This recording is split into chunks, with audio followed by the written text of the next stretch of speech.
같이 읽겠습니다. 사흘째 되던 날 갈릴리 가나에 혼례가 있어 예수의 어머니도 거기 계시고 예수와 그 제자들도 혼례의 청함을 받았더니 포도주가 떨어진지라. 예수의 어머니가 예수에게 이르되 저들에게 포도주가 없다 하니 예수께서 이르시되 여자여 나와 무슨 상관이 있나이까 내 때가 아직 이르지 아니하였나이다.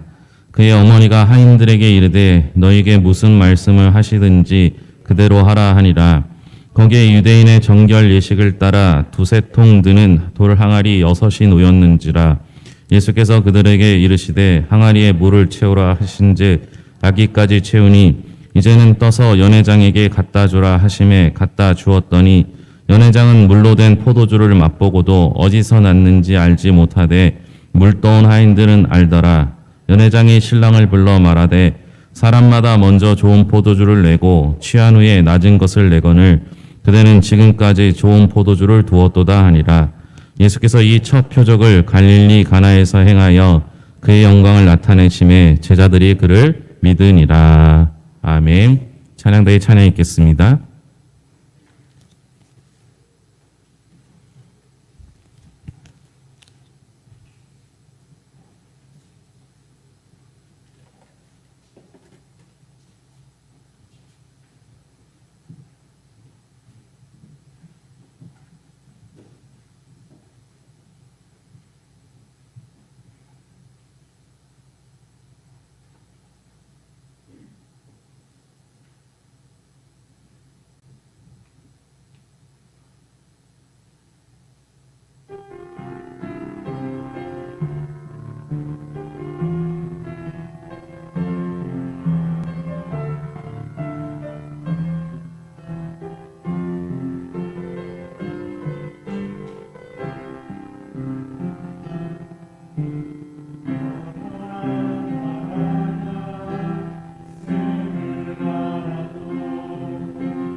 아멘. 오랜만에 꽉 채워서 예배 드리는 것 같습니다. 옆사를 보면서 인사하겠습니다. 잘 오셨습니다.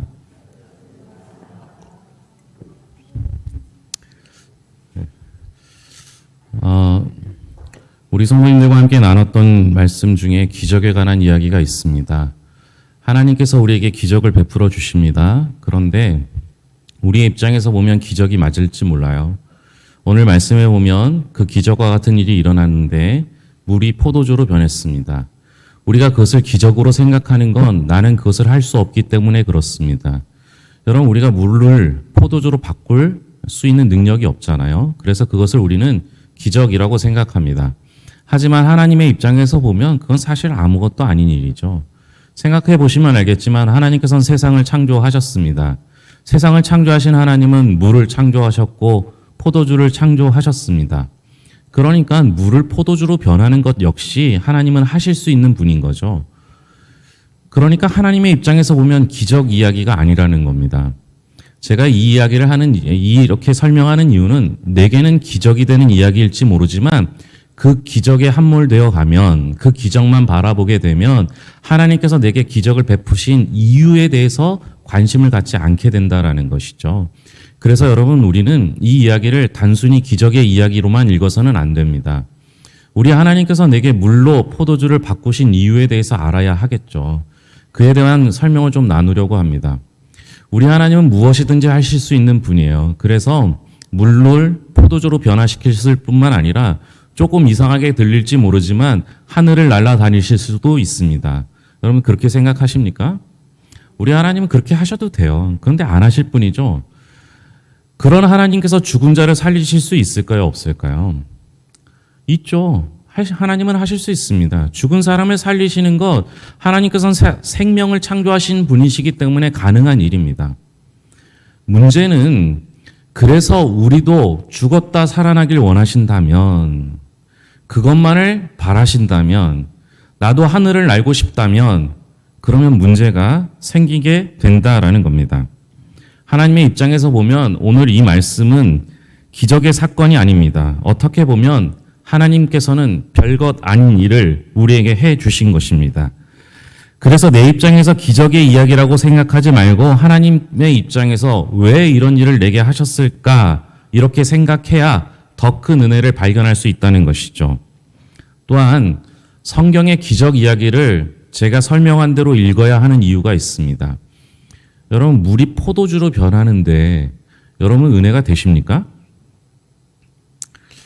뜬금없는 소리 같습니까? 여러분, 물이 포도주로 변했는데 내게 유익이 있습니까? 무슨 말인지 모르시겠습니까? 물이 포도주가 됐어요. 여러분 반갑습니까? 여러분, 포도주를 별로 안 좋아하시는 분은 물이 포도주로 변하든 별로 상관없을 거예요. 저는 물이 콜라로 변했으면 좋겠어요. 언제든지 퍼먹게. 물이 포도주로 변한다는 건 내게 유익이 없을 수 있어요. 그러면 나와 상관없는 이야기가 됩니다. 나와 상관없는 이야기가 되면 그곳에서 은혜를 발견할 수 없는 거예요. 그래서 여러분, 변한 데에 대해서, 바뀐 거에 대해서, 기적과 같은 일이 일어난 것에 대해서 우리가 관심을 갖는 것이 아니라 그 기적을 베푸신 하나님의 이유에 대해서 알아야 한다라는 겁니다. 중요한 건 하나님의 말씀은 언제나 1.1획도 변하지 않는다라는 생각을, 그 진리의 말씀을 붙들고 이해를 해야 되는 거죠. 하나님 말씀 변하지 않아요. 완벽한 진리예요. 그것에 대해서 먼저 중심을 잡고 이런 질문을 던져야 할 겁니다. 오늘 본문의 배경은 결혼잔치입니다. 우리나라는 요새 결혼식장에 가면 30분 이상 하기가 힘들잖아요. 목사가 예식을 인도하러 가면요, 그 결혼식 그 식장에 있는 분이 꼭 부탁드려요. 몇 분 하실 거예요? 이렇게 물어봐요. 그러니까 사진 찍고 빠지는데 적어도 40분에서 50분 안에 다 빠져야 되니까 목사님이 와서 예배 인도하는 걸 별로 안 좋아해요. 빨리 끝내길 원하죠. 그런데 동남아시아만 가도요, 결혼식 잔치가 대충 3일 정도 합니다. 여러분, 3일 동안 결혼 예식을 하는 것이 아니라 잔치를 해요. 우리나라 노래방 기계가 결혼식장에서 아주 인기가 있습니다. 그래서 노래를 부르고 음주 가무를 하는 거예요. 그 가운데서 이 결혼식에서 포도주가 떨어졌습니다. 음주 가무에서 음주가 빠지니까 가무도 안 되는 거예요. 잔치가 엉망이 될 상황이 생겼습니다. 그런데 여러분, 이 포도주가 떨어졌는데 왜 떨어졌는지 생각해 보신 적이 있습니까? 왜 모자랐을까? 이렇게 생각해 보신 적 있으세요? 아니, 없죠. 별로. 하여튼 말씀을 그대로 믿으시니까 여러분들이 저보다 믿음이 좋아요. 제가 오늘 말씀을 준비하면서 포도주 왜 떨어졌을까 생각해 봤는데 예상 인원보다 많이 오면 떨어져요. 그렇죠? 예상 인원보다 적게 왔는데도 떨어지는 경우가 있어요. 1인분을 먹어야 되는데 2, 3인분씩 드시는 경우가 있어서 모자랄 수도 있어요. 오늘도 점심 식사를 꼭 1인분만 드시기 바랍니다. 무슨 얘기인지 잘 모르시죠? 지금 여기 한 80분 넘게 앉아 계신데요. 100인분 준비했습니다. 그러니까 식당에서 준비하는 분까지 하면 딱 1인분 드시면 딱 맞을 것 같아요. 딱 맞는 기적이 일어났으면 좋겠습니다. 오늘 좀 집회처럼 하는데 아멘도 안 하시고 그러면 안 그래도 제가 피곤한데 힘이 안 납니다. 근데 여러분 이렇게 생각해 보신 적 있어요? 포도주가 왜 떨어졌을까? 포도주가 왜 떨어졌는지에 대해서는 성경에서 설명하고 있지 않아요. 그러니까 성경의 기자는 관심이 없는 거죠. 우리 역시 관심 안 갖는 게 맞습니다. 정말 사람이 많이 왔는지 많이 먹었는지 이건 별로 중요하지 않아요. 결국 주님의 개입하심으로 포도주가 다시 채워집니다. 그렇다면 이 과정을 통해서 제일 혜택을 많이 본 사람은 누굴까요? 포도주가 다시 채워지는 거에 있어서 제일 혜택을 많이 본 사람은 누굴까요? 예? 신랑 또는 잔치를 주최한 사람들이 가장 큰 혜택을 봤을 것입니다. 이 이야기의 구조상 우리가 관심을 가져야 할 것이 있다면 의도적인 대조를 통해서 두 개를 나누어 설명하는 경우가 있습니다. 그것을 발견해야 하는데요. 전체적으로 상식을 뒤바뀌는 일들을 하게 합니다. 두 개를 비교해서 대조를 해서 상식을 바꿔버려요. 첫 번째 상식은 뭐냐? 잔치에서, 결혼식 잔치에서 처음엔 좋은 포도주를 내고 나중에는 나쁜 포도주를 낸다. 이게 상식이에요. 왜 그렇게 합니까? 처음엔 멀쩡하니까 맛있는 포도주를 내야 하고 나중엔 취하니까 맛을 모를 거라고 생각하고 나쁜 포도주를 냅니다. 맞습니까? 그런데 여러분 여기에는 함정이 있어요. 무슨 함정이냐? 취하면 뭐를 낸다고요? 나쁜 포도주를 내요. 나쁜 포도주를 낸 걸 어떻게 알아요? 취해도 아는 거예요. 그렇잖아요. 취했는데 나쁜 포도주를 낼 때는 나쁜 포도주를 내면 취했기 때문에 모를 거라고 생각하는 거예요. 취했는데도 나쁜 포도주를 냈다는 걸 아는 것은 딱 두 가지 경우밖에 없어요. 첫째, 취했는데도 맛을 아는 거예요. 둘째, 나도 그렇게 내어본 적이 있는 거예요. 그런데 이 잔치에서는 상식을 바꿔버립니다. 처음엔 좋은 거, 나중엔 나쁜 것을 내는 것이 관행이었는데 오늘 말씀 속에서는 처음에는 별로 좋지 않을지 모르지만 그것보다 더 나은 게 나중에 나왔던 것이죠. 우리 하나님은 상식을 바꾸시는데요. 처음보다 나중이 더 좋게 바꾸시는 분이십니다. 여러분들 지금까지 절망스럽더라도 괜찮습니다. 우리 하나님은 처음보다 나중을 더 훌륭하게 만드시는 분이기 때문입니다. 아멘 하신 분은 지금까지 별로였다는 거죠. 두 번째 상식은 뭡니까? 연회장은 모르고 물돈 하인들은 알더라. 완전한 비교죠. 연회장은 모르는데 물돈 하인은 압니다. 일반적인 상식은 어떻습니까? 일반적인 상식에서는 연회장은 알고 하인은 모르는 것이 상식입니다. 그런데 하나님의 말씀 속에서는 연회장은 모르고 오히려 하인은 알더라. 이것이 설명하고 있습니다. 이렇게 말씀하고 있습니다. 우리는 일반적으로요, 연회장이 모든 걸 알 거라고 생각합니다. 그 연회를 주관하는 대표가 연회장이기 때문에 모든 걸 알 거라고 생각합니다. 그런데 연회장은 이것이 어디로부터 왔는지도 모릅니다. 교회 안에서 일반적으로 목사가 다 알 거라고 생각합니다. 그렇지 않죠.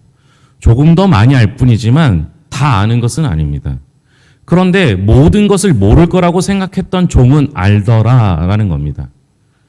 우리가 흔히 생각하기에 종은 알 필요가 없는 사람입니다. 그럼에도 불구하고 종은 알게 되어 있습니다. 왜 그럴까요? 종이 현장에 있었기 때문입니다. 오늘 말씀 전체를 읽다 보면 물떠온 하인들은 알더라. 이 이야기는 사실은 성경의 기자가 추가했거나 설명을 위해서 덧붙인 이야기로 볼 수 있습니다. 이것을 빼도 전체 흐름에는 아무 지장이 없습니다. 그런데 성경을 기록하면서 이 말을 꼭 알려주고 싶은 거예요. 물떠온 하인들은 알더라. 그러면 오늘 말씀을 해석하는 여러 가지 방향 속에서 물떠온 하인들에 대한 관심을 가져야 합니다. 그러면 물떠온 하인은 무엇을 알았을까요? 이 역시 성경에는 정확한 설명이나 덧붙이는 설명이 없습니다. 그저 물떠온 하인들은 알더라입니다. 그러면 이것을 통해서 얻을 수 있는 힌트는 물 또는 떠온입니다.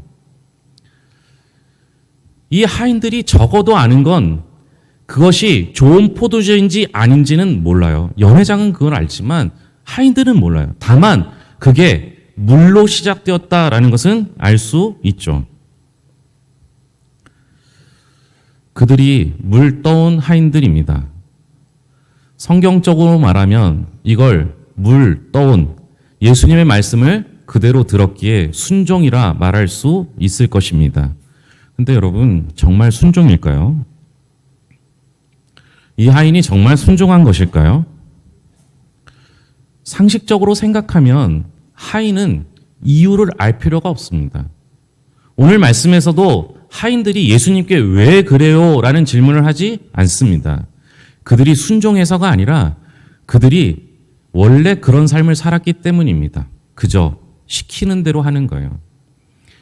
지금 우리 어린 아이들은 시키면 그거 왜 해요? 라고 묻죠. 생각할 수 있기 때문에 그래요. 그러나 하인들은 생각할 필요 없이 시키는 대로 하는 것이 하인들의 원래 모습입니다.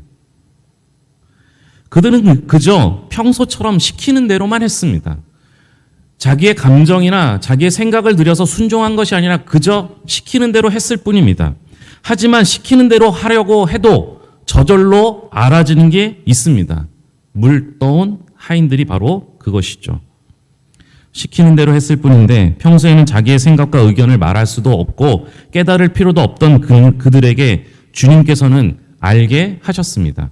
오히려 저 상황에서는요, 모르는 게 신기한 거예요. 다시 한번 질문해 볼게요. 여러분, 이 이야기에서 가장 혜택을 본 사람은 누구일까요? 우리가 처음에 신랑 또는 신랑의 가족, 잔치를 주관한 사람이라고 생각하고 그렇게 말씀하셨습니다. 그런데 오늘 말씀의 등장인물을 쭉쭉 살펴보면 신랑은 단 한마디도 하지 않습니다. 신랑의 가족은 등장하지도 않습니다. 말하는 이는 주님과 어머니, 연회장 뿐입니다. 그럼에도 이 결혼식 잔치 분위기를 깨지 않았으니까 신랑 가족과 신랑이 혜택을 본 건 분명합니다. 하지만 오늘 말씀대로라면 그들은 모릅니다. 잔치가 망가지는 건 막았을지 모르지만 왜 그런 일이 일어났는지, 무엇 때문에 그런 상황이 생겼는지는 모르는 겁니다. 우리는 기적을 바랍니다. 기적이 일어나면 기쁘고 행복합니다. 감사한 일입니다. 그런데 그때뿐입니다. 우리가 받을 은혜는 기적을 맛보는 은혜가 아니라 우리가 받아야 할 은혜는 아는 은혜입니다. 제가 이곳에 부임했을 때 교인들이 얼마 되지 않았습니다. 그래서 함께 일할 수 있는 동역자가 없었죠. 감사하게도 하나님께서 청주에서 교회를 섬기시는 장로님, 권사님 부부를 우리에게 붙여주셨습니다. 그분들이 평소에는 직장 생활을 계산해서 했기 때문에 새벽 예배, 수요 예배를 우리와 함께 드려주셨습니다. 그리고 나중에 전도할 때마다 권사님이 오셔서 함께 전도를 해 주셨어요. 어느 날 뜬금없이 목사님 부흥하고 싶으세요? 라고 물어왔습니다. 여러분, 목사가 부흥을 원하지 않는 목사가 어디 있겠습니까? 바로 네 라고 대답했습니다. 그러자 그 권사님이 이렇게 이어서 말씀하십니다. 귀신을 쫓아내면 됩니다. 이렇게 물으시더라고요. 내가 귀신을 쫓아낼 수 있을까? 이런 생각을 한 게 아니에요. 생각할 수 없을 정도로 당황스러웠습니다. 그때 그 권사님이 이어서 말씀하십니다. 귀신을 쫓아내면 부흥합니다. 제가 그분에게 더 묻고 싶었는데 그분이 이어서 말씀하셨어요. 자기가 섬기는 교회가 개척한 교회였는데 개척한 지 얼마 안 되어서 성도님들과 함께 있는데 그 동네에 귀신 들린 자녀를 둔 어떤 분이 그 교회 방문해서 귀신을 쫓아내달라고 한 거예요. 그래서 목사님과 성도님들이 열심히 찬양과 기도를 해서 결국 그 귀신을 쫓아냈습니다. 제가 뭘 궁금해했을까요? 부흥했을까요? 그걸 묻고 싶었어요. 그런데 그 권사님이 그 뒤로 주변에 있는 동네 분들이 귀신을 쫓아낸 교회라고 소문이 나서 인원이 늘었다고 합니다. 근데 제게는 더 궁금한 게 하나 있었어요. 무엇일까요? 그 귀신 들렸다 쫓아낸 그 사람이 교회를 다니는가가 궁금했어요. 제가 그건 물어봤어요. 그분 지금 교회 나오십니까? 라고 물어봤을 때 귀신을 쫓아냈는데 그분은 안 나오셔요. 가장 큰 혜택을 본, 가장 기적을 맛본 그분은 교회를 안 나오신대요. 여러분, 우리는 기적을 받았다고, 기적을 경험했다고, 기적을 맛보았다고 믿음이 생기는 게 아니에요. 그 기적을 통해서 하나님이 어떻게 일하시는지, 그 기적을 통해서 하나님이 내게 주시는 은혜가 뭔지, 그 기적을 통해서 하나님께서 나에게 말씀해 주시는 것이 무엇인지 아는 것이 필요한 거예요. 여러분, 지금까지 평생 살아오시는 동안에 기적을 몇 번이나 맛보셨습니까? 몇 번이나 경험하셨어요?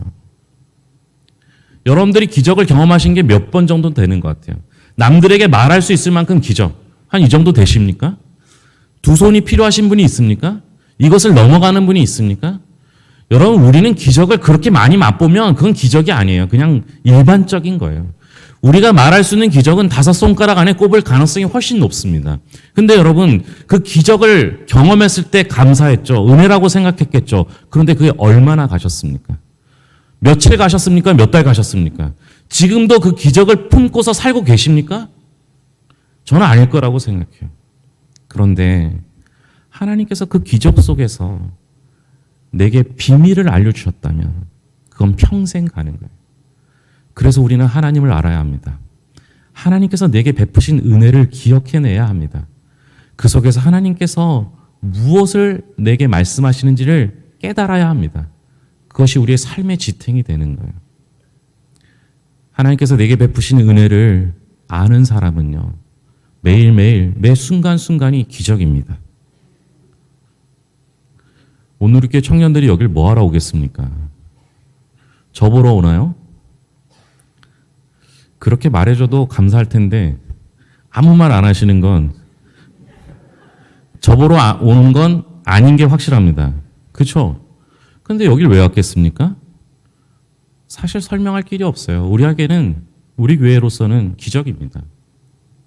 그런데 여기 오셔서 성경학교를 해주고 아이들에게 사랑을 나눠주고 그리고 그 속에서 여러분들 은혜를 받으시면 그게 기적과 같은 일이겠죠.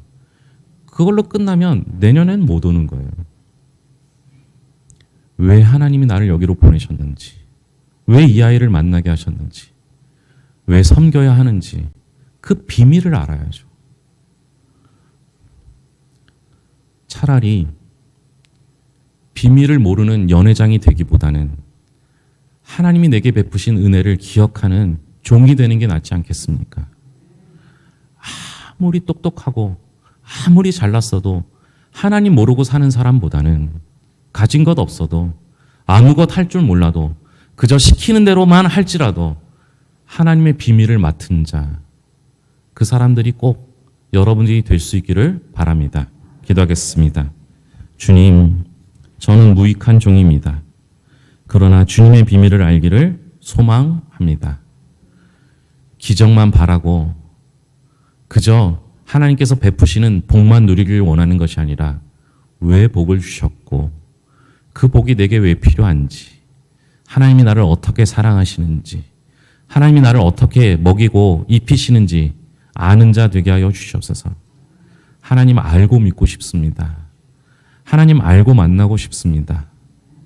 하나님, 내 삶에 기적과 같은 일들을 베푸시는 놀라운 하나님의 은혜 가운데서 날마다 깨닫고 순간순간이 기적임을 체험하며 살게 하여 주시옵소서. 오늘 이 교회 청년들 무덥고 습한 날씨에 이곳에 섬기러 왔습니다. 다시 마음을 다잡게 하여 주셔서 분주함이나 흥분됨을 감추고 마땅히 해야 할 일들을 할 수 있게 인도하여 주시옵소서. 오늘 이 예배 가운데 함께 하신 하나님께 감사드리며 모든 것을 예수님의 이름으로 기도합니다. 아멘.